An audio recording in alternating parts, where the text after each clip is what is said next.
ഓണം വന്നതോടെ രാവും പകലും ഉത്സവ ഛായയിലാണ് ബഹ്റൈനിലെ കേരളീയ സമാജം. ഓണാഘോഷമെന്നാൽ 11 ദിവസങ്ങളിലായി അരങ്ങേറുന്ന വൈവിധ്യങ്ങളുടെ ഉത്സവമാണിവിടെ.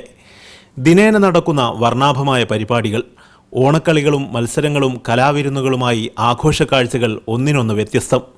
മത്സരങ്ങളിൽ പങ്കെടുക്കാൻ ആവേശപൂർവ്വം എത്തുന്ന പ്രവാസികൾ, കാണാൻ തിങ്ങി നിറഞ്ഞ സദസ്സ്. പരിപാടികളിൽ പങ്കെടുക്കാൻ കലാകാരന്മാരുടെ വൻ നിര തന്നെയാണ് നാട്ടിൽ നിന്ന് അതിഥികളായി എത്തുന്നത്. നാടിന്റെ ഓർമ്മകൾ ഉണർത്തി പരിപാടികൾ ആസ്വദിക്കാൻ എല്ലാ ദിവസവും പ്രവാസികൾ കുടുംബസമേതം ഇവിടെ എത്തുന്നു. ഓണാഘോഷത്തിന്റെ ചാരുത ഗൃഹാതുരത്വത്തോടെ പങ്കുവെക്കുന്നു.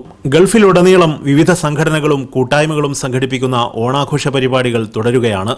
ശരിക്കും പറഞ്ഞാൽ പ്രവാസികൾ കുറെ ആളുകൾ നാട്ടിൽ ഓണം വേണ്ടാന്ന് വെച്ചിട്ട് നമ്മളോടൊപ്പം ഓണം ആഘോഷിക്കാൻ തിരിച്ചു വന്നിട്ടുണ്ട്. കാര്യം വെച്ചാൽ ഇവിടെ ഒരു ഓണം മാത്രമല്ല, നമുക്ക് ഏകദേശം എല്ലാ ആഴ്ചകളിലും ഓണം തന്നെ. തിരുവോണം കൂടെ നമ്മുടെ നാട്ടിൽ ഓണം തീർന്നു കഴിഞ്ഞാൽ ഇവിടെ ഓരോ ദിവസം ഓരോ അസോസിയേഷൻസിന്റെയൊക്കെ ഓണമാണ്. ആൻഡ് നമ്മുടെ ഓണമാണ് ഏറ്റവും ടോപ്പിലുള്ളത്. പ്രവാസികളുടെ ഓണാഘോഷത്തിന്റെ തുടർച്ചകൾ ഇനി വാരാന്ത്യ അവധി ദിനങ്ങൾ കേന്ദ്രീകരിച്ചായിരിക്കും നടക്കുക.